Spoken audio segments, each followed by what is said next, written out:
esteja nos nossos corações. Amém.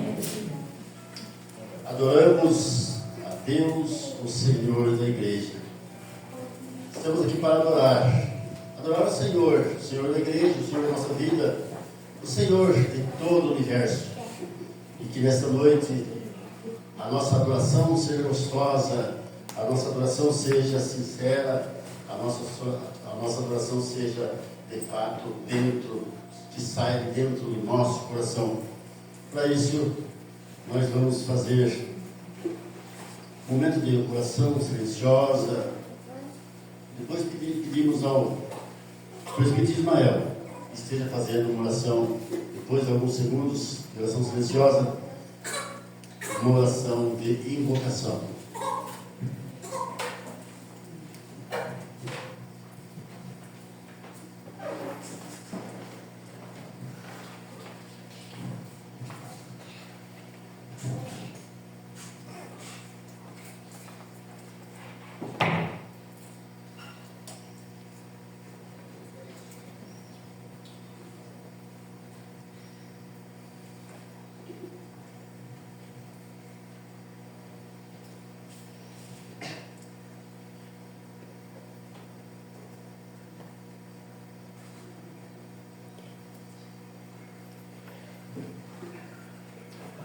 Santo Deus, bondoso e glorioso Pai, nós te agradecemos, ó Deus, porque até aqui, até o presente momento, nós sentimos a Tua presença em nossos corações, ó Deus.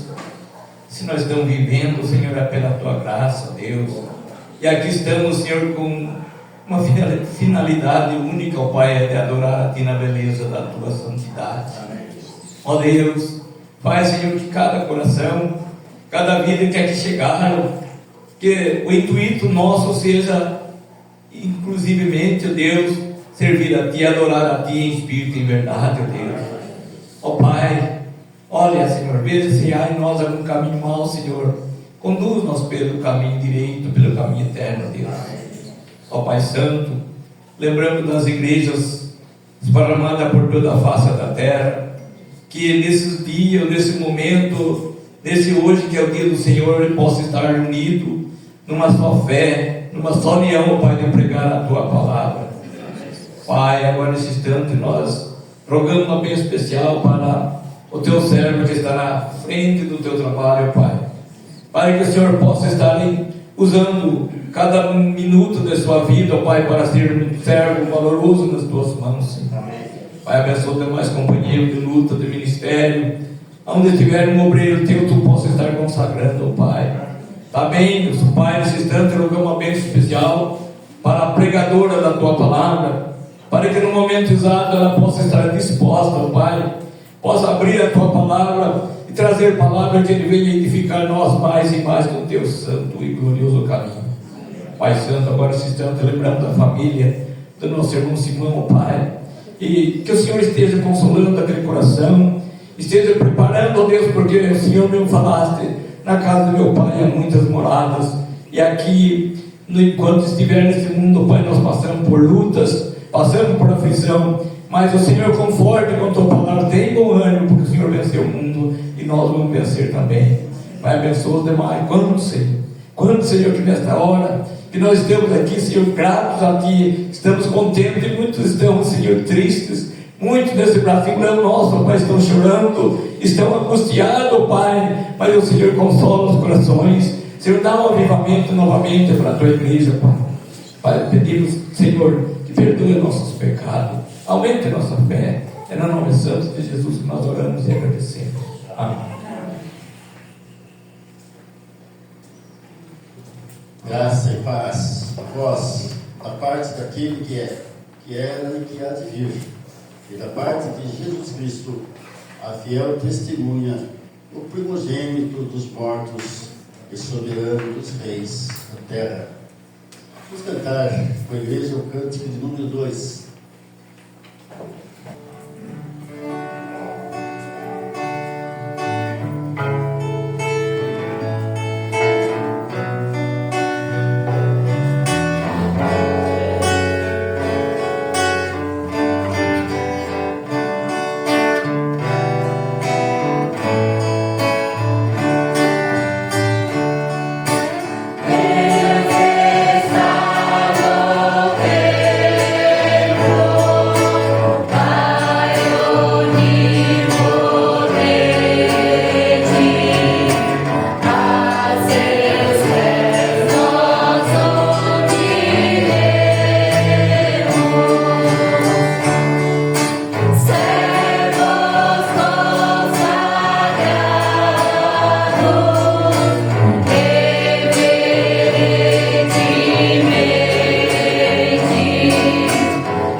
Vamos ler o profeta Jonas. Vamos ler todos juntos.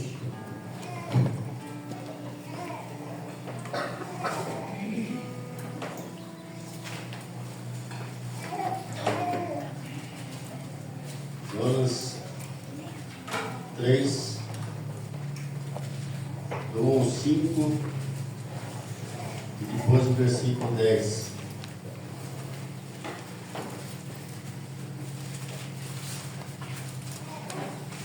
Todos encontraram? Amém. Amém. Só eu que não encontrei.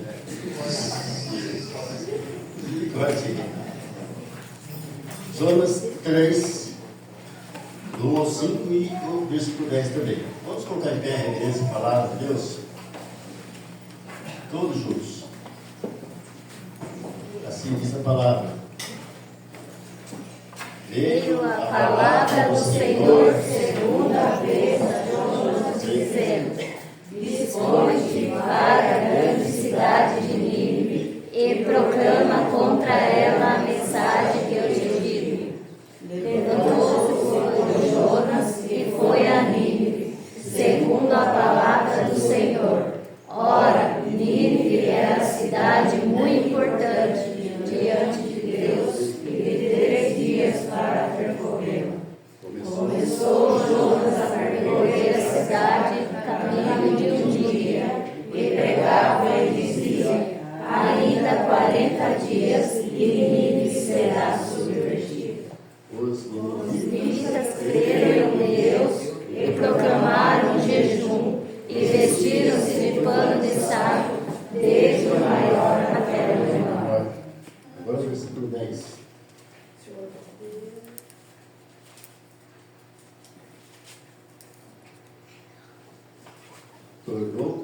Tornou o Senhor, tens compaixão. Eita, eu estou tudo.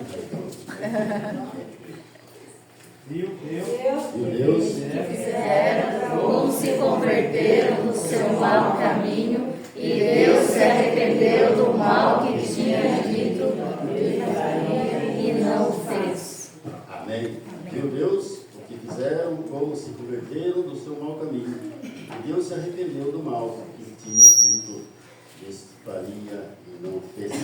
Amém. Podem sentar.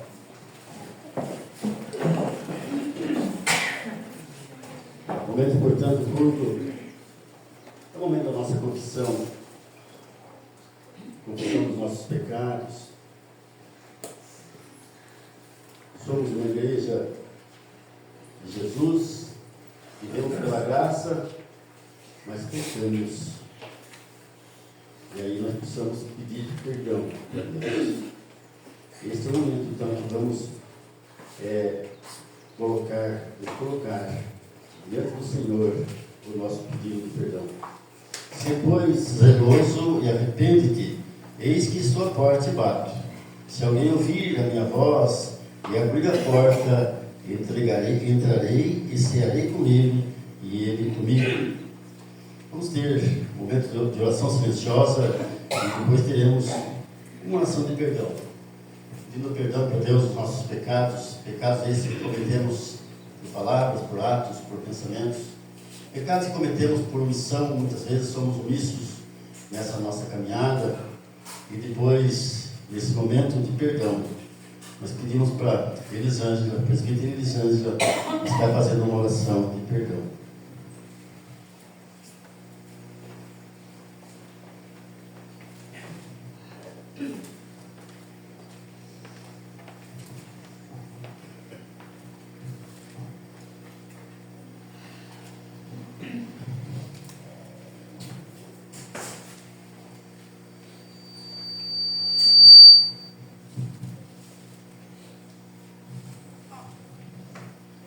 Querido Deus, diante da Tua presença, nós nos encontramos como pecadores e, em nome de Jesus, nós pedimos perdão pelos nossos pecados, ó Deus.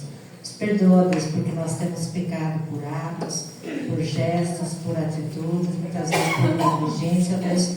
E nós, reconhecendo a nossa pequenez como pecador, nós nos prostramos diante de Ti, pedindo perdão, ó Pai. Nos perdoa, Deus, pelo que nós deixamos de fazer, Nos perdoa porque muitas vezes nós olhamos e vemos algo que está ao nosso alcance e nós não fazemos, ó Deus. Tem perdão de nós, ó Deus.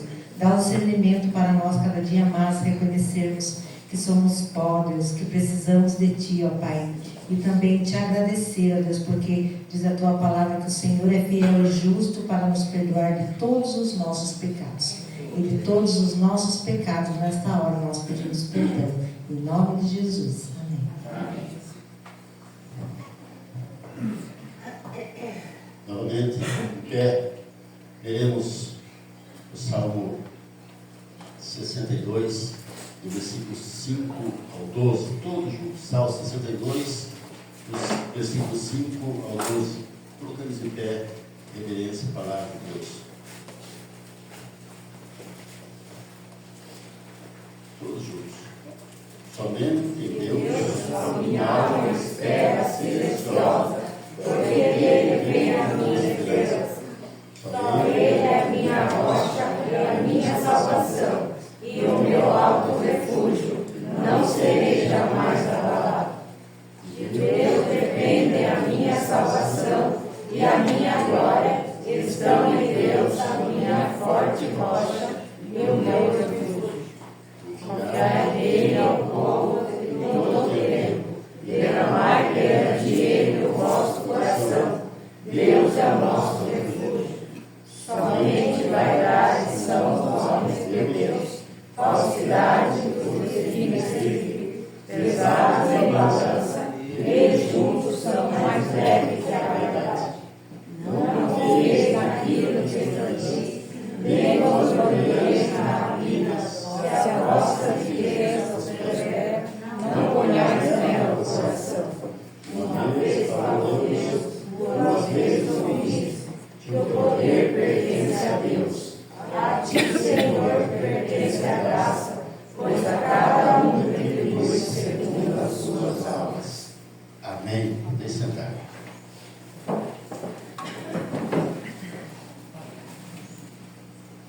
Nesse momento do nosso louvor, e nesse momento do louvor da igreja, estaremos então fazendo também a nossa oferta, os nossos dízimos e ofertas.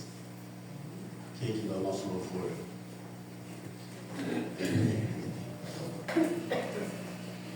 Em Isaías 40, fala aí, o Senhor vem.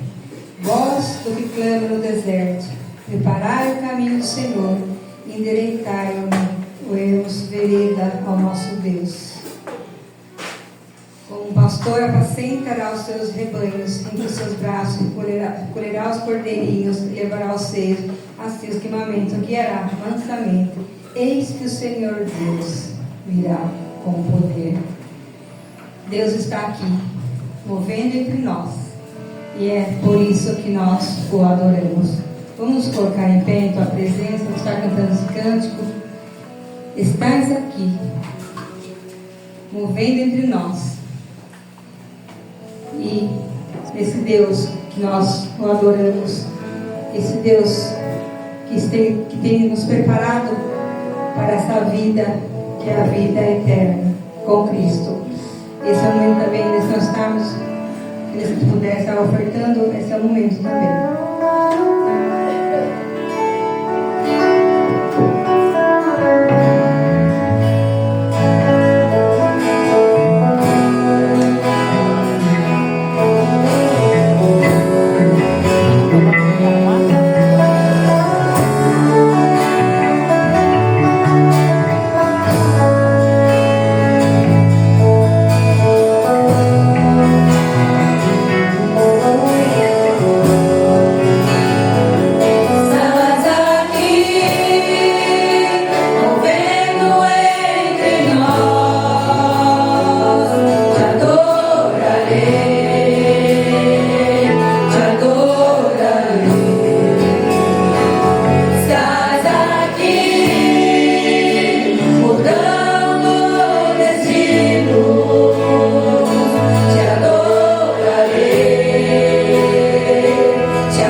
Ti, Pai. Senhor, te ofereço esse louvor a Ti, Pai. Entregando nas Tuas mãos, Senhor, cada vida, Senhor Deus, porque Tu conheces cada coração, Pai. Entregamos as nossas famílias nas Tuas mãos, ó Pai. Que o Senhor Deus venha estar fazendo a Tua vontade e não a nossa, Pai. Entregamos, Senhor Deus, cada um que chegou, Pai. Que o Senhor Deus venha estar abençoando essas vidas, Pai. Que nós possamos estar cada dia mais, Senhor, estar nos renovando mais a nossa fé em Ti, Jesus. Renova, Senhor Deus, nossos corações em Cristo, Pai. Porque nós cremos num Deus, Senhor, um Deus de promessa, um Deus de milagre, um Deus, Senhor Deus, que está presente em todo instante em nossas vidas, Pai. E é por isso que nós te louvamos, em nome de Jesus. Nós temos vários conjuntos. Tem dois que nós marcamos aqui. Para louvar a Deus conosco nessa noite. Filhas do Rei, que é as crianças, né, da coreografia, e o coral infantil. São dois conjuntos então, que vão estar louvando nesse instante.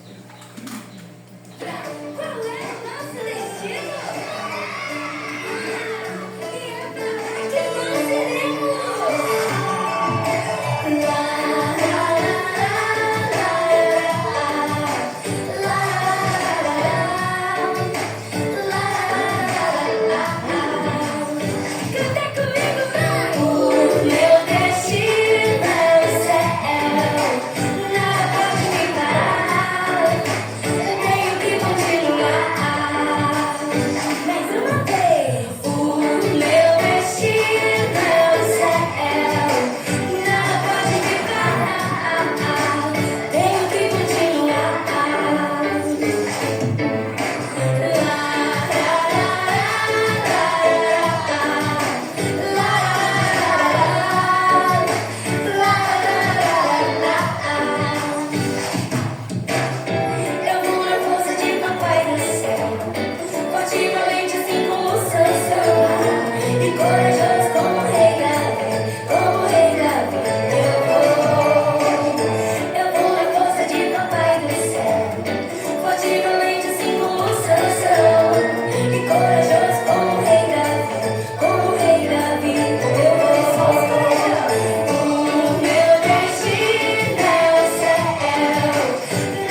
louvor, queremos convidar para estar louvando o conjunto Ebenezer.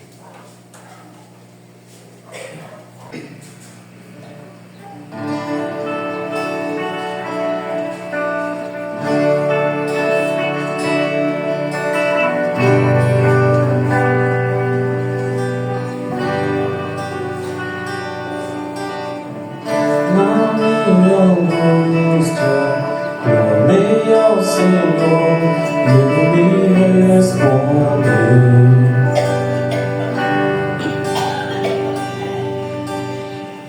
Perdido estava, tentando fugir da sua doce voz. No abismo me lançou para que eu pudesse ver. O orgulho em seguir somente o meu coração. Seu amor me perseguiu dentro da escuridão e me lembrou que é o Deus justo em compaixão. Deus é justo e compassivo, eterna sua aliança. Eu não posso compreender, a Deus pertence a salvação.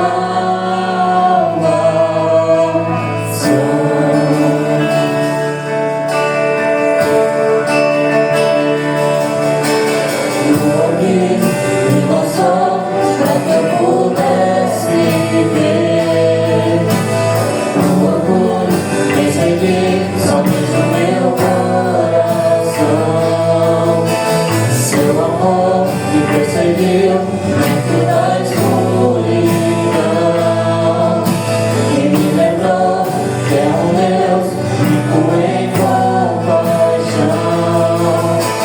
No abismo me lançou para que eu pudesse ver. O orgulho perseguir somente o meu coração. Seu amor me perseguiu dentro da escuridão e me lembrou que é um Deus rico em compaixão. Deus é justo e compassivo, eterna sua aliança. Eu não posso compreender, a Deus pertence a salvação. Deus é justo e compassivo, eterna sua aliança. Eu não posso compreender, a Deus pertence a salvação.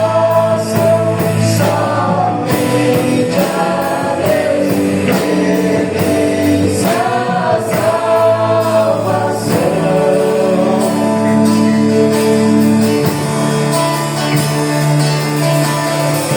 Se eu não falar, até as pedras clamarão que a morte do Cordeiro trouxe redenção. Que a minha vida seja pra recompensar.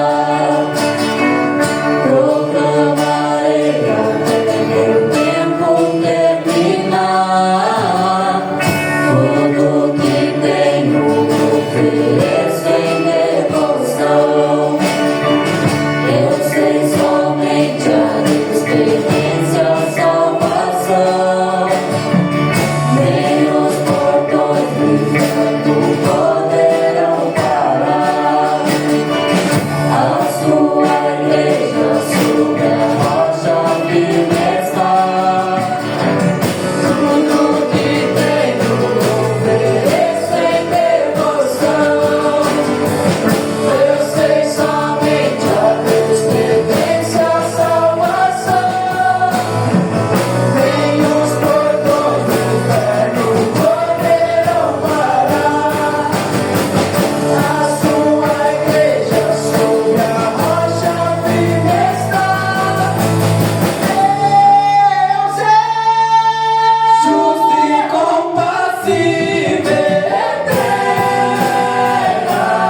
agradecendo a Deus.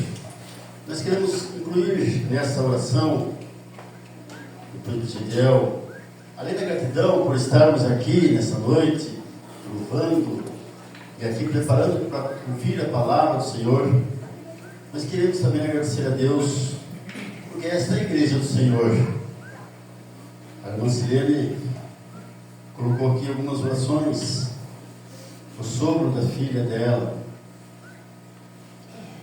os enfermos da igreja, o Simão, Lavínia, Luiz e Sérgio e Reginaldo, e os demais enfermos dessa igreja ou das nossas comunidades. Nós possamos estar agradecendo a Deus. Se chegou até nós um pedido de oração, é motivo de sermos gratos, porque isso é enviado por Deus. Portanto, nós queremos nos agradecer a Deus, porque a nós chegou esses pedidos de oração, e Deus providenciará também os benefícios. Quero também lembrar que na terça-feira estarei fazendo exames em Sorocaba. Eu estou ficando bem, sim. E aí, que vocês possam estar orando por mim também, por mim, pela Viva, que estaremos lá fazendo os exames. Oremos. Senhor Deus e Pai, somos gratos a Ti, ó Deus, por esse dia, ó Pai. Somos gratos a Ti, ó Deus, porque nós podemos estar aqui, ó Pai, na Tua casa, Pai, unido, ó Pai, em oração e louvor o Teu nome, Pai. Somos gratos a Ti, ó Deus, porque o Senhor tem nos dado a vida, ó Pai. O Senhor tem nos dado a saúde, ó Pai. Somos gratos a Ti, ó Deus, por essa igreja, Pai, o qual está nesse lugar, ó Pai, caminhando, ó Pai, caminhando ao rumo celestial, ó Pai, caminhando, ó Pai. O objetivo é pregar, anunciar a Tua palavra, ó Pai. Obrigado, Senhor, pelo pastor Aparício, ó Pai, que está aqui também em nosso meio, ó Pai, e pela sua família, ó Deus. Obrigado, Senhor, por cada irmão que aqui faz presente nessa noite, ó Pai. Que nós possamos, ó Pai, nosso objetivo único, de louvar e bendizer Teu santo nome, ó Pai. Amém. Obrigado, Senhor, por tudo que o Senhor tem feito sobre nossas vidas, Pai. Amém. Abençoa, Deus, a cada família aqui representada, Pai. Que nós possamos nos entregar inteiramente a Ti, ó Pai. Sabemos, ó Pai, que o Senhor tem cuidado de cada um de nós, ó Pai. Obrigado pelo que o Senhor tem feito, ó Pai. Em nome de Jesus, que nós oramos e nós agradecemos. Amém. Amém.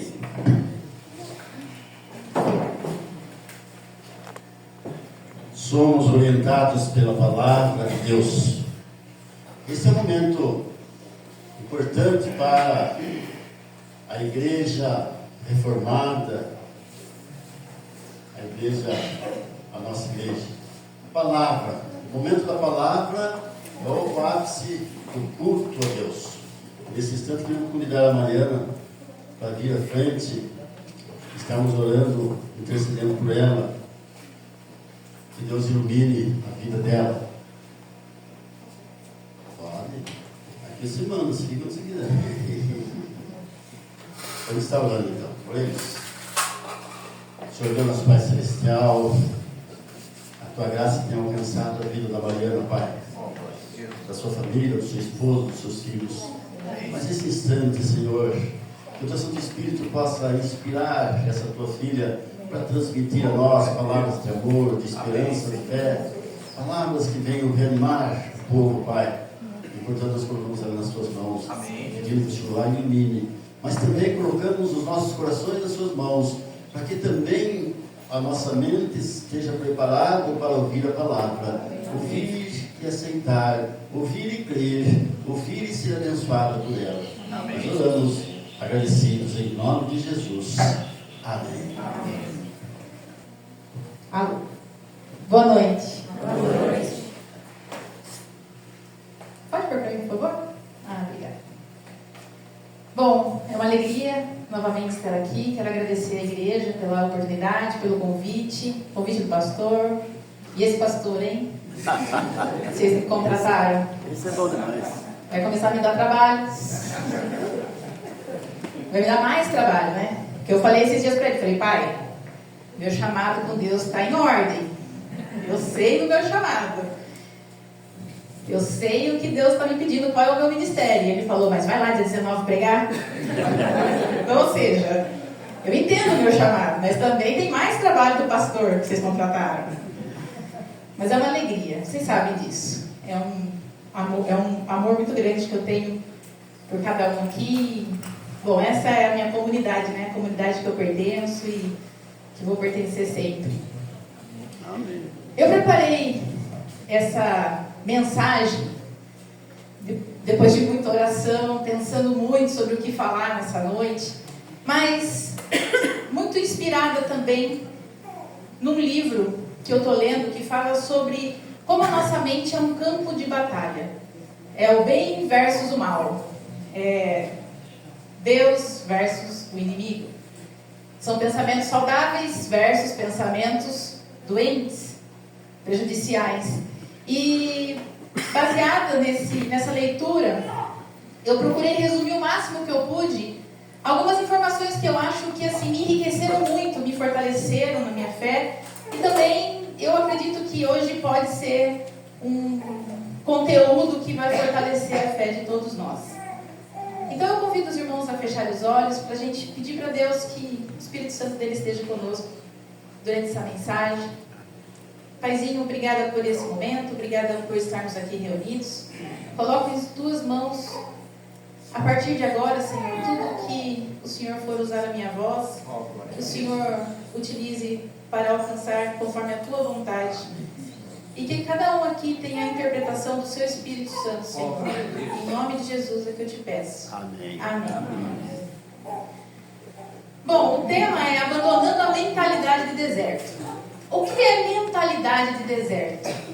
Deserto é um lugar vazio, cheio de areia, quente, que a gente rotula como algo ruim, ou como um lugar desafiador de estar. O povo de Israel, como é que eu mudo aqui? Tem que ligar, né? Aí, isso aí.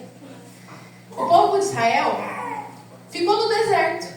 Eu acho que é um bom exemplo para a gente começar a trabalhar. O povo de Israel ficou 40 anos no deserto. Mas em Deuteronômio, no capítulo 1, já diz assim, que do Monte Sinai até a cidade de Cades Barneia são 11 dias de viagem, pelo caminho que atravessa a região montanhosa de Edom. E no versículo 2 continua, já fazia 40 anos que o povo de Israel tinha saído do Egito. Então, ou seja, um trajeto que duraria dias passou a durar anos, 40 anos. Então eu me perguntei por que o povo de Israel ficou tanto tempo assim no deserto. E uma resposta que é muito clara e evidente, quando a gente lê a história deles, é que eles tinham uma mentalidade de deserto. Tem pessoas que são o próprio deserto, porque vivem de uma forma tão negativa, tão pesada e pensando tanto em tantos problemas ou criando tantas situações que a vida vira um grande deserto. E assim essas pessoas vão perambulando por anos e anos, perdidas, vagando, sem saber o que fazer da vida e sem entender o que Deus as criou para ser, sem entender quais são as suas habilidades, sem entender quais são os propósitos que Deus tem para essa pessoa. Então uma pessoa que tem uma mentalidade de deserto é uma pessoa que vê tudo de forma muito negativa. E aí eu relacionei 10 tipos de mentalidade de deserto. Mas para eu fazer mais enxuto aqui, né, a nossa mensagem, eu vou falar desses 10 tipos e depois explicar por que a gente pode e como a gente pode mudar essa mentalidade. Na verdade, muito mais do que 10, né? Mas eu vou reduzir aqui para a gente poder trabalhar de uma forma que fique bem claro para os nossos dias, para a nossa rotina, para a nossa vida. Primeiro tipo de pensamento de deserto que um ser humano tem é o pensar com ingratidão. Em Números 21:5, vamos usar o exemplo dos israelitas. Diz assim, eles diziam, por que Deus e Moisés nos tiraram do Egito? Será que foi para morrermos no deserto, onde não há pão nem água? Já estamos cansados dessa comida horrível. Todo mundo sabe que Deus mandava o maná para o povo de Israel se alimentar. E ainda assim havia ingratidão. Eles reclamavam porque não tinha carne, porque não tinham as frutas, porque não tinham os legumes lá do Egito. E o povo se mantinha num pensamento de ingratidão. Eles não tinham um olhar de fé, eles não confiavam na promessa de Deus. E eles não conseguiam, porque essa era a mentalidade daquele povo, a mentalidade de deserto. Eles tinham a atitude de fracasso antes mesmo de começar uma nova trajetória, um novo percurso. Hoje, a gente precisa trazer para os nossos dias. Quantas vezes você também desiste só de pensar na possibilidade de algo diferente? De algo que você não estava acostumado a fazer, de algo que é novo. Mesmo quando é Deus te chamando, te convidando, quantas vezes você fica preso, porque o que vão pensar? Mas como será? Será que é Deus mesmo ou é uma voz da minha mente? Então, quando você se pega na ingratidão, o comum é cometer erros de um comportamento ingrato. Quando você acorda pela manhã e tudo que o pensamento traz é: ai, que preguiça de levantar. Mais um dia de trabalho. Mais uma louça para lavar. Mais um dia aguentando esse meu marido. Quando você pensa de uma forma ingrata, é como se você amassasse e jogasse no lixo tudo aquilo que diariamente Deus te dá.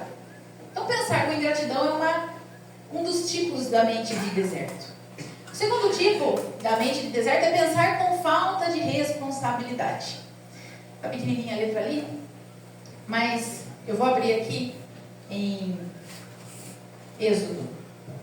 Em Êxodo 32, do 30 ao 33, diz o seguinte: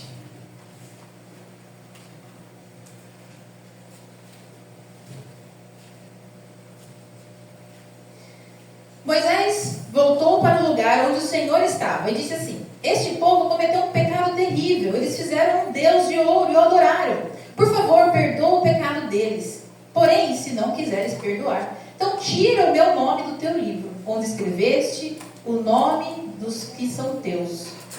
Então o Senhor disse a Moisés: riscarei do meu livro todos os que pecaram contra mim. É evidente que os israelitas não assumiam responsabilidade, pelo contrário, eles delegaram para Moisés. Então quem ia pedir perdão pelos erros deles era Moisés. Moisés ia falar com Deus, Moisés ia se responsabilizar, Moisés ia assumir ali o seu lugar diante do pecado de todo o povo de Israel. A falta de responsabilidade transforma a nossa vida naquilo que Salomão diz que é correr atrás do vento. A gente fica o tempo todo achando que a gente tem que fazer algo novo, mas o tempo todo a gente não quer assumir aquilo que é tarefa nossa, aquilo que é tarefa que Deus deu exclusivamente para cada um de nós. Então, a responsabilidade, ela está em cada um. Os israelitas não, mandavam para Moisés. Moisés ia lá e se comunicava com Deus. E assim, quando Moisés falou para Deus: olha, perdoa o pecado deles, é deles, mas perdoa, eu estou pedindo. E se não quiseres perdoar, também risca o meu nome. E Deus responde: eu só vou riscar o nome de quem cometeu o erro. Deus dá consequência para quem erra, e não para quem quer ser o intercessor do erro, ou do pedido de perdão. Então, falta de responsabilidade nos nossos dias, hoje, acaba sendo aquela falta que a gente tem de dar continuidade a algo que a gente começa. Porque é muito estimulante você começar uma coisa nova. É uma delícia. Eu gosto de escrever. Então, quando eu começo um novo livro, eu estou extremamente animada, empolgada e acho que é o máximo essa novidade. Mas terminar o livro é um problema, porque exige constância, exige disciplina, exige insistência e exige também a gente saber claramente que aquilo é um chamado.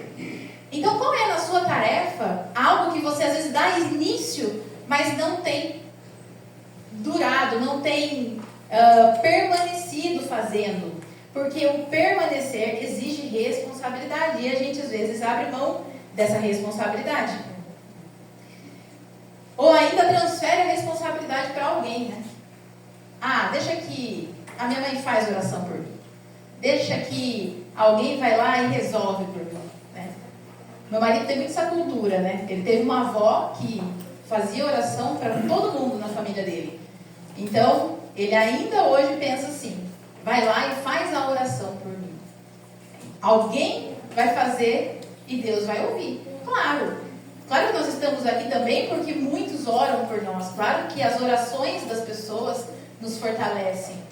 Mas e a responsabilidade? Onde está a responsabilidade com a tua própria mente e com a tua própria fé? Terceira forma de pensar de uma maneira pequena, uma maneira em que a gente traz o deserto para a nossa vida, é pensar que tudo é difícil. Sabe aquela pessoa que acha que tudo é complicado? Em Deuteronômio 30:11 diz assim: os mandamentos que hoje estou dando a vocês não são difíceis de entender, nem de cumprir. Eu gosto muito desse capítulo de Deuteronômio, porque ali Moisés, ele já está no final da vida. Ele já está num dos discursos em que ele já está avisando todo mundo das promessas de Deus, mais uma vez. Ele já ia passar o cajado logo para Josué. E ele estava ali falando de novo. Gente, o que eu estou falando não é tão difícil assim. Os mandamentos que eu estou dando não é difícil de entender, nem mesmo de cumprir. Então, por que ainda há pessoas que pensam que tudo é difícil? Por que todo mundo que tem que fazer algo, tem que fazer achando que é um grande trabalho? Se a gente tem que arrumar uma coisa na casa, e essa tarefa é nossa tarefa, então se eu tenho que lavar o banheiro da casa, e essa é uma tarefa minha, e eu achar que é muito difícil, e for bravo eu fazer, eu vou ter que fazer igual. Então por que eu não vou melhor, eu não vou feliz? Por que eu não vou grata? Por que eu não vou achando que é fácil, que dá? Porque o resultado vai ser o mesmo, eu vou ter que lavar, bravo ou não. Eu preciso chegar nesse resultado. Então, eu acredito que hoje, essa frase que ecoa na nossa mente, isso é difícil demais para mim, é uma frase muito usada pelo inimigo para nos contaminar. E aí Deus está falando, não é fácil. Mas a gente segue no pensamento deserto. É difícil demais para mim. Outro dia eu estava conversando com uma amiga e ela dizia assim, mas eu não acho as coisas difíceis para os outros, eu acho para mim. Ela falou, eu não acho que alguém é incapaz de fazer aquilo, mas eu acho que eu sou. Eu falei para ela, mas amiga, todo mundo acha uma coisa difícil para si mesmo. Ninguém acha que o difícil é para o outro. Eu também, quando eu acho que algo é difícil, eu acho que é para mim difícil. Se para o outro é fácil, não é problema meu. Mas quando há dificuldade, a dificuldade é em a gente realizar aquilo. Então, pensar que tudo é difícil é uma narrativa, um discurso maligno que a gente fica alimentando. E Moisés avisa, não é difícil, é fácil, inclusive de cumprir. Tem pessoas que desistem já no pensamento, como os israelitas, né, que ficaram vagando pelo deserto anos e anos por algo que na verdade nunca foi difícil. A quarta forma de se pensar como deserto é a reclamação. Reclamar, murmurar. Em Números 14, eu não estou enxergando aqui a referência, Números 14, 3, 4, diz assim, por que será que o Senhor Deus nos trouxe para esta terra? Nós vamos ser mortos na guerra, e as nossas mulheres e os nossos filhos vão ser presos. Seria bem melhor se voltarmos para o Egito. Diziam uns aos outros, vamos escolher outro líder e voltemos para o Egito. É assim que o povo de Israel falava. Falava com total reclamação, murmuração, lamentação. Achava tudo muito complicado. Vamos voltar para o Egito, que é melhor? Vamos ser escravo mesmo? Que a gente já estava acostumado. A gente já sabia as chicotadas que ia levar. A gente já sabia como que ia ser a bronca. A gente já sabia quanto tempo ia ficar lá debaixo do sol. A gente já estava acostumado com isso. É familiar para a gente. E as pessoas reclamam daquilo que levam para um novo patamar, para algo novo, para algo melhor. Então, reclamação é uma outra frase que o inimigo fica sussurrando na nossa mente. E o que os israelitas mais faziam era reclamar. Só que a nossa atitude diante de um problema, quando ela é uma atitude santa, quando ela é uma atitude otimista, ela mostra a nossa fé.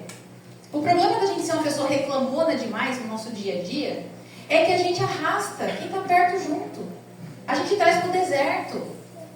Então, quando a gente tem uma atitude otimista, apesar dos problemas, é mais fácil você mostrar a sua fé para quem está perto de você. Então, é preciso tomar cuidado com a reclamação. Pessoas com essa mania de reclamar, eu costumo dizer que elas têm um propósito na vida, mas esse propósito nunca é bom.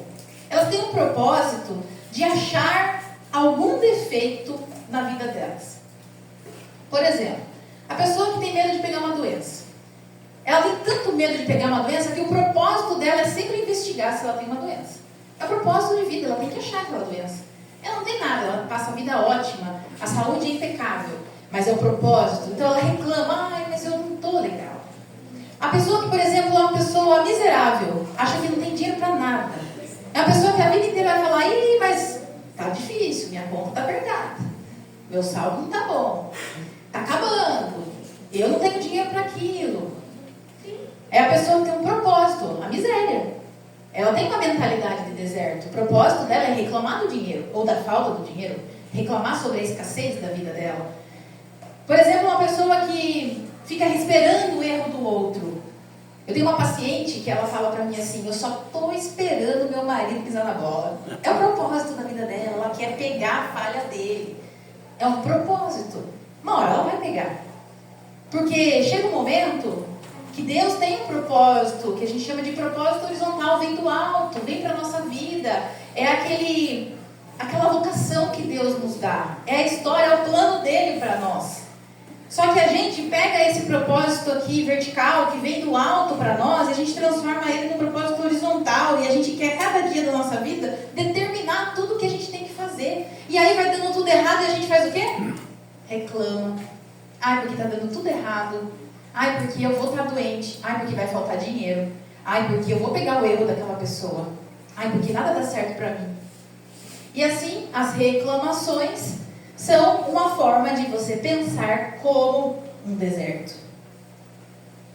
Reclamar tem poder. Só que esse poder não vem de Deus. Então, toda vez que você abrir a boca para reclamar de algo, tome cuidado.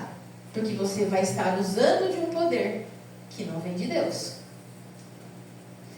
Outra forma de pensar como uma mente de deserto é com impaciência. Em Números 21:4 diz assim: no caminho o povo perdeu a paciência e começou a falar contra Deus e contra Moisés. A gente ainda está falando do povo de Israel. A gente ainda está falando deles no deserto, naqueles 40 anos. Aqui não está muito em ordem cronológica, mas tudo bem. A lição é, enquanto eles estiveram naquele período, vagando pelo deserto, eles estiveram o tempo todo com uma mente ingrata, com uma mente que não assumia as suas responsabilidades, com uma mente que achava que tudo era difícil, com uma mente reclamona, lamentadora, murmuradora, com uma mente impaciente. Eles eram impacientes. Aqui o registro mostra isso em Números, que eles perderam a paciência de esperar. E eles começaram a falar contra Deus e contra Moisés. E aí vira o conflito, o tumulto. Quando a gente está impaciente, a gente quer falar mal de alguém. Daí a gente faz a fofoca. Daí a gente faz um comentário maldoso. Aí a gente quer desabafar. Aí a gente vai extravasar. E mais uma vez usar da nossa voz para amaldiçoar. Porque se o poder não vem de Deus, o poder vem do mal. Pensar com impaciência leva a gente a atitudes impacientes. E interessante que a paciência, ela não é a habilidade de esperar. Não é assim, eu estou na fila do banco com paciência porque eu estou esperando chegar a minha vez. Não. Paciência é a habilidade de manter uma boa atitude enquanto eu espero. Então eu posso estar na fila do banco, esperando a minha vez, 20 pessoas na minha frente, e ainda assim ter uma boa atitude. Isso é paciência, porque paciência é fruto do Espírito. Esperar simplesmente é esperar, por esperar. Mas esperar com paciência é fruto do Espírito. A paciência vem de Deus. A paciência é a habilidade de ter uma boa atitude enquanto espera. Só que a gente às vezes espera muitas coisas acontecerem na nossa vida. A gente espera aquele resultado, a gente espera aquele negócio dar certo, a gente espera ter aquela casa, a gente espera alcançar aquele futuro, a gente espera tanto, tanto, tanto, que a gente passa mais tempo na vida esperando do que recebendo. Então, se você for parar para pensar, você vai lembrar das vezes que você recebeu de Deus a bênção que você tanto esperou. Mas quanto você esperou até ela chegar? Então, qual é a habilidade que você precisa desenvolver? É de receber de Deus? Porque essa é fácil. Ou é de esperar enquanto não recebe? Esperar com uma boa atitude faz a diferença. E essa é a paciência, fruto do Espírito de Deus. Se passamos mais tempo esperando do que recebendo, a gente tem que aprender a esperar com boas atitudes. Então, o ideal é desfrutar do tempo de espera. Enquanto não acontece aquilo que eu quero, eu espero.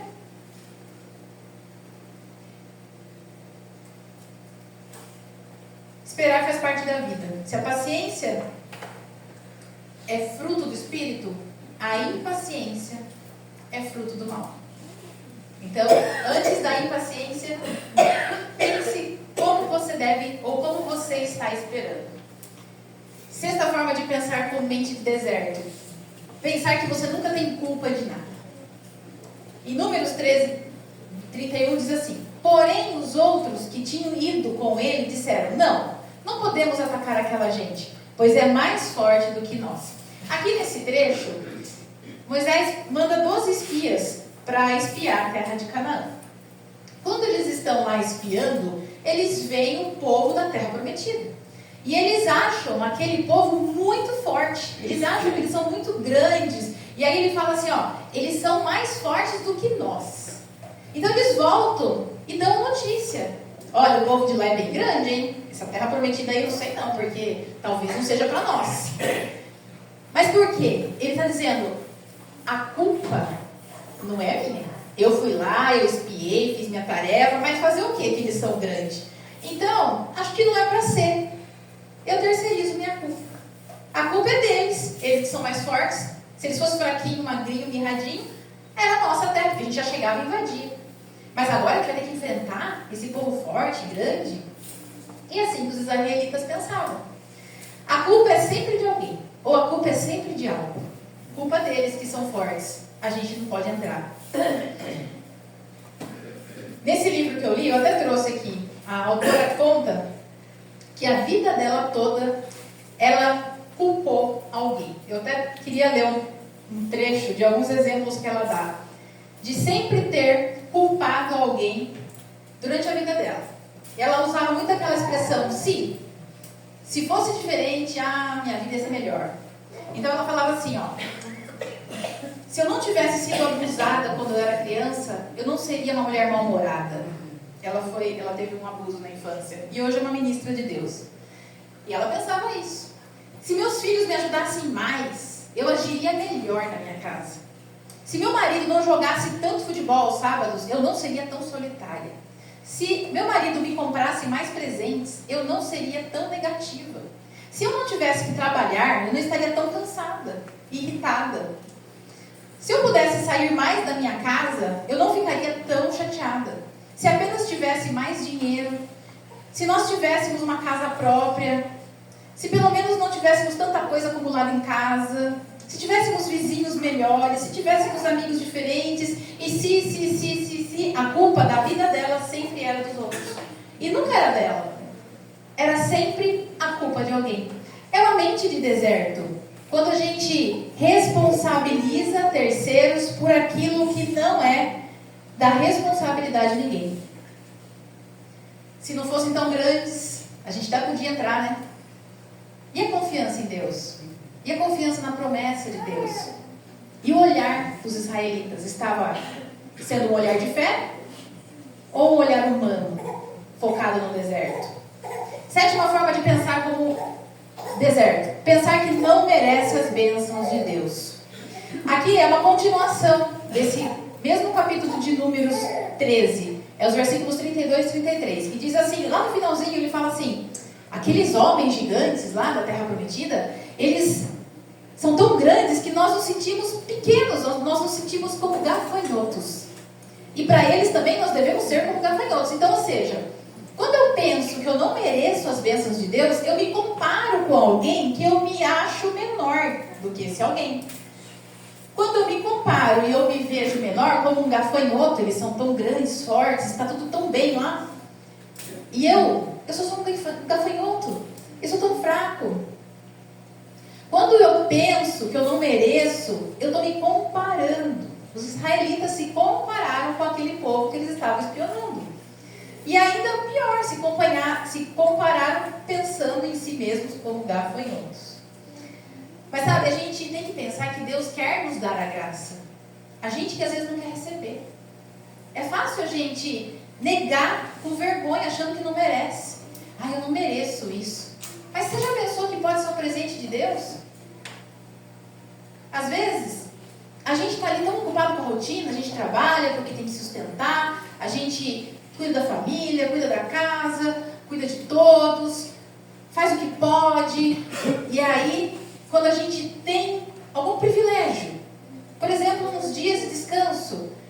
Semana passada mesmo, eu tinha parado de trabalhar, não tinha R$1 na minha conta. E aí meu marido falou, vamos dar uma descansada. Eu passo no cartão, mês que vem de trabalho e paga. E se é um trabalho, eu não ganho. E aí eu pensei, poxa, não tinha nada que me motivasse a ir. Mas eu estava cansada, muito tempo de rotina, visita em casa, o mês todo aquele tumulto. E aí eu falei, quer saber?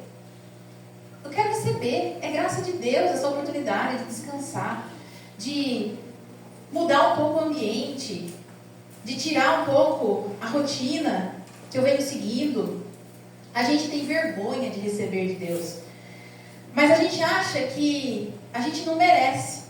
Quando Deus quer dar a graça, o inimigo quer dar a desgraça. E aí a gente acha que tudo bem, é o que eu mereço, né? A gente acha que a gente não é merecedor, a gente aprendeu que não é merecedor. E parece que o discurso, a narrativa do mundo diz isso. Ninguém faz nada de graça. Eu escuto muito isso. Não existe almoço grátis. Alguma coisa tem interesse. Não existe nada que é de graça. Tudo a gente vai ter que merecer para receber. Se eu estou recebendo muito fácil porque eu não mereço. Mas olha só a notícia. Jesus oferece de graça. Então, se a gente quer receber a graça, é importante se sentir merecedor. Quando eu sinto que eu não mereço as bênçãos de Deus, eu estou tendo uma mente de deserto. Porque Deus ele não vai recompensar aquele que é perfeito. Senão ele não recompensaria ninguém. Ninguém é. Ele vai recompensar aquele que tem fé. Aquele que confia. Então eu comecei a colocar na minha cabeça que eu vou aceitar todas as bênçãos que Deus me der. Eu vou aceitar. E eu acredito que nós temos que ter esse tipo de mentalidade. A gente aceita porque nós somos filhos e Ele, como Pai que ama, quer nos dar a graça.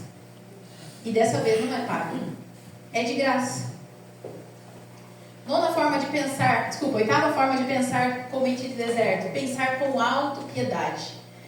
Pensar com vitimismo, sabe? Com pena de si mesmo. E lá em Números, de novo, 14, dizia assim: então naquela noite todo o povo gritou e chorou, todos os israelitas reclamaram contra Moisés e Arão e disseram assim: seria melhor se tivéssemos morrido no Egito, ou mesmo nesse deserto. Olha só o extremo do vitimismo. Seria melhor morrer do que viver isso aqui. Alguma coisa familiar para você nos dias de hoje? Você já pensou assim? Eu preferia que sumir do que ter que enfrentar isso. Eu preferia que eu perdesse tal coisa do que ter que ir adiante com isso. Eu preferia morrer do que ter que aguentar o problema que eu estou aguentando. Pensar com vitimismo é pensar com olhos limitados, é pensar com pouca fé, é pensar com essa lamentação, essa autopiedade, essa pena de si mesmo, como os israelitas que choravam, lamentavam e eram os coitados. Mas alimentar a autopiedade é um perigo muito grande. Porque a autopiedade, essa pena de si mesmo, é uma idolatria. E se for parar para pensar, quando você lamenta por si mesmo, poxa, não deu certo para mim, aconteceu comigo, mas por que só eu? E quando você se põe nesse lugar de vitimismo, você está se idolatrando. Mas quem diz que tudo tem que dar certo para você? E quem diz que tudo tem que funcionar na nossa vida de forma perfeita? E quem disse que a gente vai passar pela vida sem nenhuma aprovação? Ninguém disse. Pelo contrário, a Bíblia diz que estamos aqui no mundo. Haverá aflições. Mas está tudo bem, porque a gente não está sozinho. Porque Deus venceu, Jesus venceu o mundo, venceu a morte. E Ele nunca nos abandona. Mas pensar com vitimismo é uma idolatria. Você se idolatra. Coitadinho de mim. Porque eu sou praticamente o próprio Deus que está sofrendo. Quando a gente só é servo. A gente está aqui para servir. Então a gente não tem nada de coitadinho. Vamos colocar isso na cabeça. Você não tem nada de coitadinho. Você não é uma vítima e a sua vida é ótima. Outra forma de pensar como mentalidade de deserto é pensar com ciúme e inveja. E o ciúme, a inveja é uma coisa interessante porque ela é da carne, ela é da natureza humana. Então vai acontecer, tudo bem. Aqui diz assim, Miriam e Arão começaram a criticá-lo por causa disso. Eles disseram assim, será que o Senhor tem falado somente por meio de Moisés? Será que não tem falado também por meio de nós? Então o Senhor ouviu o que eles disseram. Está em Números 12. Mas o Senhor não só ouviu que Miriam e Arão estavam fugicando ali. Ele chamou os dois e falou com os dois. E falou também por que ele havia escolhido Moisés. Mas Arão e Miriam estavam com ciúme. Estavam com uma invejinha. O problema da inveja é esse. Porque a gente, de novo, se compara. E a gente acha que o outro é beneficiado, que o outro é privilegiado, que o outro consegue. E a gente, coitadinho da gente, não deu certo de novo. Aí dá aquela inveja. Mas também tem uma outra questão a inveja. Às vezes a gente quer provocar a inveja. E esse é um perigo tão grave quanto ser invejoso. Então, tão grave quanto eu invejar a vida do outro é eu querer provocar inveja para o outro. É tão grave quanto. O ciúme e a inveja é natural, é do ser humano. Mas é o ser humano que vive pela carne. E nós queremos viver pelo Espírito.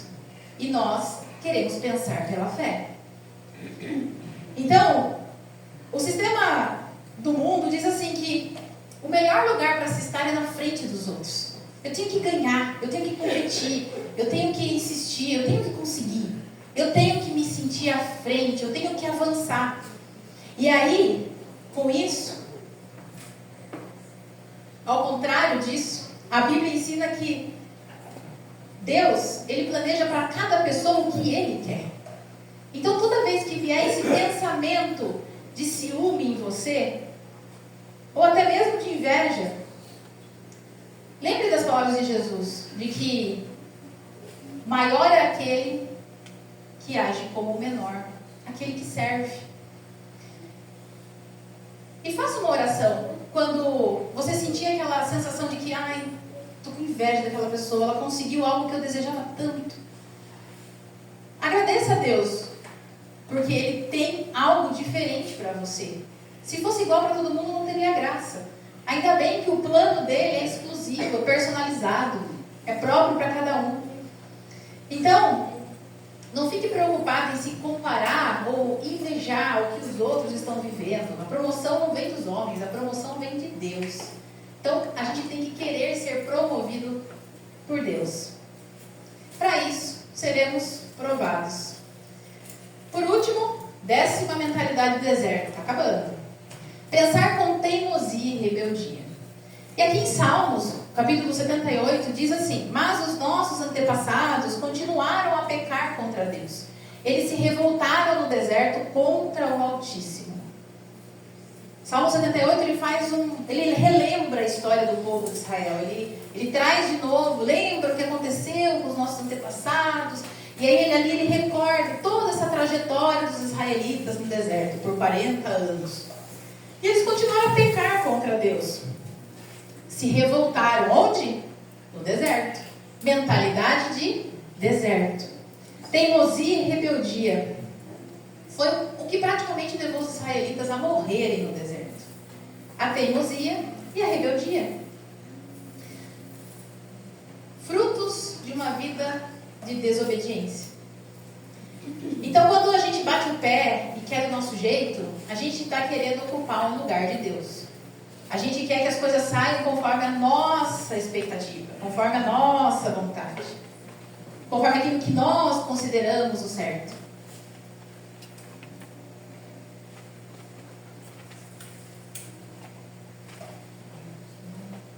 Mas uma vida em desobediência é fruto de pensamentos errados, de uma mentalidade de deserto. Então, o que eu quero te convidar nesse último tópico é para examinar os seus pensamentos. É para pensar e lançar sua ansiedade a Deus.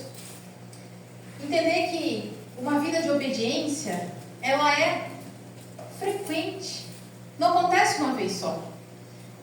Eu lembro que quando eu saí da empresa que eu trabalhava, supermercado São Roque, foi um ato que era tão claro para mim que era obediência, porque eu estava lá há tanto tempo, estava tão confortável, que eu lembro que sair de lá era um grande desafio para mim. Mas também estava tão claro e tão certo que era uma vontade que Deus tinha para minha vida, e se eu soubesse tudo o que ia acontecer depois, e o quanto é maravilhoso a gente viver uma vida em que a gente obedece aquele chamado. Mas foi um marco para mim, porque eu pensei, poxa, já obedeci. Eu obedeci, eu saí, eu comecei, eu fui, atendi o chamado de Deus. Eu fui obediente. Mas daí eu fiquei nessa. Faz 3 anos que eu fui obediente lá atrás. Outro dia eu estava pensando, meu Deus deve estar me chamando para coisas novas e eu de novo estou estacionada. Eu não quero ficar de novo parada no tempo ou acomodada numa situação que é confortável demais, como era aquele lugar. Eu preciso ser obediente continuamente, não é uma vez só, não é quando é uma grande coisa, é todo dia. A obediência exige de nós esse relacionamento com Deus, para que a gente esteja sensível ao chamado, para que a gente saiba o que Ele está pedindo para nós. Então, os israelitas ficaram 40 anos no deserto, morreram, depois alguns entraram na terra prometida, gerações seguintes. Mas há um outro exemplo de deserto que eu quero deixar aqui para vocês. Teve uma pessoa que também foi para o deserto. Teve alguém que também passou um tempo no deserto. E quando a gente pensa em deserto agora, no sentido da nossa vida, das nossas emoções, deserto, ele é como se fosse um período de desafio. Você já ouviu essa expressão? Eu estou passando por um deserto na minha vida. Um deserto é um período ruim. Eu estou passando por um problema que eu não sei como vai se resolver. Ou estou passando por um problema de saúde que eu não sei quando vai curar. Ou eu estou passando por uma questão que eu não sei como me comportar. O deserto significa um período de dor, um período de sofrimento. E há uma nova forma de você encarar esse deserto, baseado unicamente no exemplo de Jesus, que por 40 dias ficou no deserto. Não 40 anos, 40 dias. E Jesus, enquanto estava lá no deserto, Jesus, enquanto ele passou por aquele período da vida dele, ele foi grato. Jesus ficou 40 dias no deserto sendo responsável. Jesus não reclamou. Jesus foi paciente. Jesus não culpou ninguém. Jesus também não teve pena de si mesmo. Ele não se comparou com outras pessoas. Ele não falou, Deus, por que eu? Por que não mandou outro? Ele não desistiu. Ele resistiu às tentações que ele sofreu no deserto. E, sobretudo, ele obedeceu ao Pai com obediência, com sabedoria. Jesus é o exemplo de que se há desertos na vida, que não seja um deserto de 40 anos, que a gente não passe a vida toda transitando sem saber para onde ir, perdido no meio da areia, da imensidão, das opções, dos milhares de grãos que aparecem, distraindo a nossa mente. Que a gente tenha esse olhar e essa mente de Cristo, a mente de Cristo, para passar pelos desertos da vida. Porque a gente vai passar. Quantos desertos já passamos e quantos haverão de vir?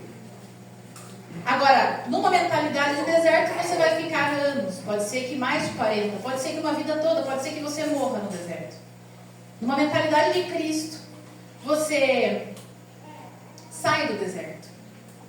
Você consegue esperar o tempo desse deserto passar. Para cada pensamento de deserto, então, a partir de agora, faça esse exercício. Pense com a mente de Cristo. Cristo é a solução. Quando você lembrar ou pensar com ingratidão, dê graças em tudo. Em tudo, dai graças. Quando você não assumir as responsabilidades ou terceirizar e falar, isso aqui não é meu não, isso aqui não é para mim. Lembre que Deus te deu habilidades que são suas, são exclusivas. E que você pode carregar as responsabilidades que recebe sem terceirizar para ninguém. Quando vier aquele pensamento, é muito difícil para mim, lembra daquele conselho que Moisés deu lá em Deuteronômio 30. Não é tão difícil assim, nem de ver, de entender e nem de cumprir. Quando você reclamar, lembra da sua atitude santa, aquela que não leva o seu ouvinte para o deserto, mas traz para perto de Cristo. Ainda que você esteja passando por um problema. Quando você estiver impaciente, eu quero agora, eu quero já, eu quero que aconteça, eu quero ver, eu quero provas, eu quero milagre. Lembra de desfrutar do tempo de espera. Paciência é uma habilidade de ter boa atitude enquanto se espera. É um fruto. É o fruto de Deus, do Espírito. Quando você achar que a culpa não é sua, lembra de ter honestidade. De pensar com honestidade. De falar, peraí, aqui o erro foi meu. Deixa eu encarar esse erro. Deixa eu assumir. Deixa eu entender o que aconteceu e onde foi que eu falhei para eu poder consertar. Quando você estiver recebendo as bênçãos de Deus, a graça, que é de graça, aceite. Lembre que você merece. Decida a partir de hoje receber as bênçãos de Deus como um filho que é amado e merece receber. Tira essa mentalidade pequena, escassa, limitada, de que nós somos seres fracos, humanos, pecadores. Somos tudo isso, mas ainda mais do que isso, somos tão amados por Deus e Ele nunca abandona. Então por que eu vou rejeitar as bênçãos que Ele tem para dar? Receba a graça. Não se vitimize. Não fique pensando como um coitadinho, como um pobre, solitário, rejeitado, porque você não é. Não fique com autopiedade, porque isso é, quem lembra? Idolatria. Ter pena de si mesmo é se idolatrar. Não se vitimize, porque com Deus, com o poder que Deus te dá, e com a força que Ele te dá, e com a sabedoria que Ele te dá, você pode todas as coisas. Isso está na Bíblia. E você pode todas as coisas. Então por que você é um coitado, uma vítima? Não é. Lembra, você pode ser uma pessoa que lamenta, ou você pode ter o poder de Deus. Mas as duas coisas você não pode. Então escolha. Lembre que Deus abençoa todos com habilidades. Tenha sabedoria de obedecer a Deus. Não precisa de ciúme, não precisa de inveja, não precisa de comparação, não precisa de rebeldia, não precisa ser teimoso. Só precisa ser obediente. Sendo obediente, como Jesus foi, e Ele é nosso exemplo, nós devemos fazer o que Ele fez. Você quer ficar 40 anos no deserto, vagando, com uma mentalidade pequena, frágil, ou você quer ter a mente de Cristo, que passou pelo deserto também, mas por 40 dias saiu vitorioso, ressuscitou da morte, venceu a morte, obedeceu, louvou a Deus. Ser uma pessoa negativa, portanto,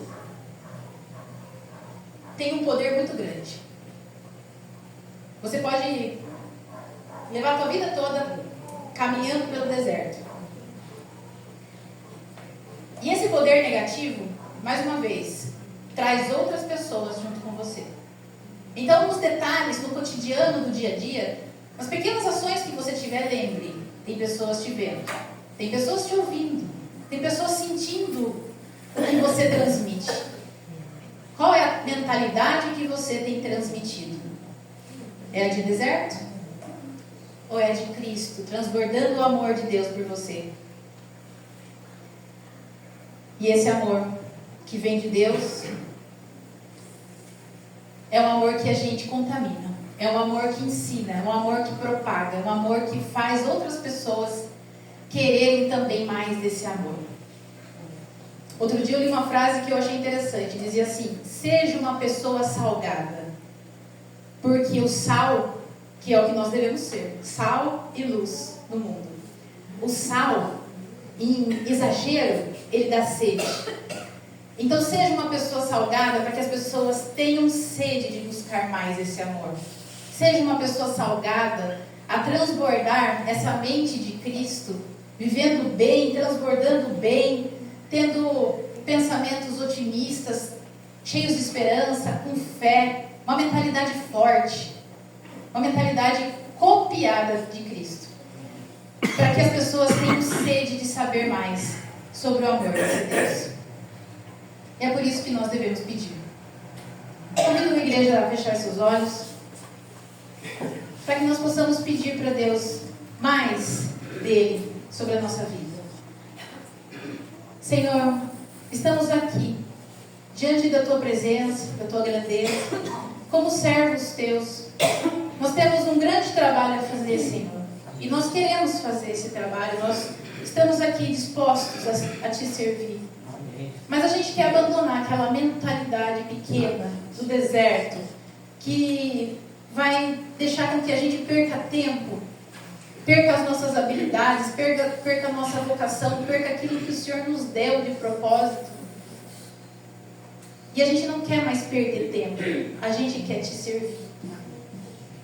Por isso, Senhor, abre a nossa mente essa noite, que a gente saia daqui não só hoje, mas a cada dia, com a mente de Cristo, pensando com gratidão, com fé, com segurança, confiando em Ti sobre todas as coisas. Amém. Que a nossa mente seja saudável, que os nossos pensamentos sejam de bem, que nós possamos transbordar o Teu amor aonde quer que a gente vá, o que quer que a gente fale, e quem olhar para nós possa ver a mente de Cristo, possa ver a Tua imagem. A gente não quer mais só ser semelhança na imagem, a gente quer ser semelhança no comportamento de Jesus. A gente quer copiar as atitudes de Jesus para que a gente possa transmitir para os outros, aqueles que não Te conhecem, principalmente lá fora, Senhor, no nosso dia a dia, quem cruzar o nosso caminho, a gente possa transbordar mais da mente de Cristo. Usa, Senhor, a nossa atitude, o nosso agir, nosso corpo, o nosso comportamento, usa a nossa voz, usa, Senhor, a nossa sabedoria que vem do Senhor. Dá-nos mais sabedoria, dá-nos mais força, dá-nos mais conhecimento para que a gente possa saber como agir. E sobre tudo isso, Senhor, dá-nos mais do Teu Espírito para que a gente possa viver em Espírito. Amém. Para que a gente possa ter olhos da fé, para que a gente possa enxergar além do que os nossos olhos humanos podem ver. Amém. Que a gente possa viver para Ti. E que a gente possa agir seguindo os passos de Jesus. É o que nós pedimos, Senhor. Que o Senhor inunde a nossa vida, a nossa mente, o nosso ser. E que a gente possa, Senhor, a cada passo que der, espalhar o Seu amor para quem for. É o que eu Te peço em nome de Jesus, hoje e sempre. Amém. Amém. Muito bom. Acho que essa vida meditativa podemos dizer que plantamos a boa semente que pegou, tanto na Mariana quanto no Marcelo. Marcelo do jeito dele, mas hoje almoçamos juntos, e ele também tem dado. Por isso que eu voltei aqui. Para me dar trabalho. Claro. Mas no mês que vem nós vamos dispensar você. Agora, fevereiro não é, Gideão? Fevereiro já está cheio o quadro, tá? Pedro, não tem mais vaga. Ela tem, mas não vai. Dispersamos-nos para servir a Deus no mundo. Sairemos daqui, onde ouvimos a exposição da palavra, louvamos ao Senhor, aprendemos mais de Cristo, mas agora vamos viver lá, naquele mundo que a inveja, o ciúme, o ódio, o medo, todos os sentimentos negativos estão presentes. É lá nesse mundo que Deus nos convida a ser sal e ser luz. É lá que Ele convida todos que ouviram a palavra essa noite para colocá-la em prática. Nesse mundo ruim, difícil, é lá que nós somos elementos, para lá que nós somos chamados, para sermos aquele que anuncia a palavra do amor de Deus. Que Deus abençoe. Que Deus abençoe Mariana, sua família, e que com certeza a Diva está muito feliz. Estamos encerrando a carreira e guardando a fé, mas deixando alguém para continuar a nossa missão. Amém. Amém. Cantemos então o hino 163 do Cantar em Todos os Povos.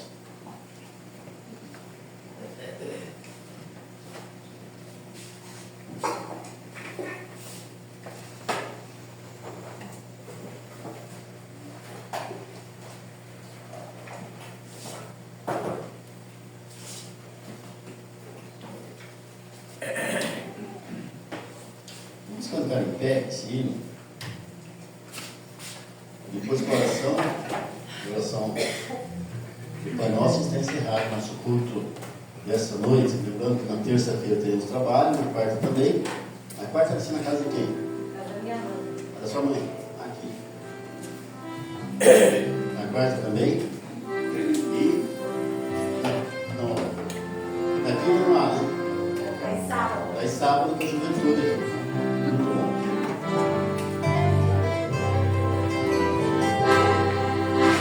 Deus,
filha da Silene, né? E também pelos enfermos Simão, Lavínia, Luiz, Sérgio e Reginaldo. Todos esses doentes da igreja, que nós possamos estar a semana inteira lembrando desses irmãos e orando, clamando a Deus pela vida deles. Oremos. Senhor Deus, nosso Pai Celestial, a Tua graça chegou até nós nesse dia, que trouxeste na Tua casa e aqui, pela Tua palavra, falastes aos nossos corações. Amém. E agora, Deus, vamos sair daqui do Teu templo, Senhor, lugar de encontro das reuniões, lugar do louvor, lugar da graça, lugar do Teu grande amor. Mas agora vamos na sociedade viver, passar, Senhor Deus, mais dias lá nos nossos trabalhos, onde andamos, onde vivemos, e que nós possamos ser lá aquele que, de fato, Senhor Deus, cumpre aquilo que ouvimos nessa noite. Portanto, nos abençoe, nos guarde, nos proteja, nos alimente, nos faça, Senhor Deus, vencedores na batalha dessa semana, Pai. Cuide dos doentes, esses que citamos, os nomes, colocamos eles nas Tuas mãos, para que o Senhor cure e guarde. Também, Senhor Deus, faça levantar do seu leito de enfermidade. Dá, Senhor, uma semana de paz. Dá, Senhor, uma semana onde todos os nossos afazeres sejam prósperos, onde todos os nossos atos sejam de amor, onde a Tua graça seja bastante para todos nós. Nós oramos agradecidos e oramos em nome de Jesus e oramos a oração que Ele mesmo nos ensinou. Pai nosso que está no céu, santificado seja o Teu nome. Venha o Teu reino, seja feita a Tua vontade, assim na terra como nos céus. O pão nosso cada dia hoje, perdoa as nossas dívidas, assim como nós perdoamos aos nossos devedores. Não nos deixe cair em tentação, mas livra-nos do mal, pois Teu é o reino, o poder e a glória para sempre. Amém. Recebemos que a graça e a paz do Senhor Jesus, o amor de Deus Pai Todo-Poderoso e as consolações do Santo Espírito estejam com cada um de nós agora e sempre. Amém.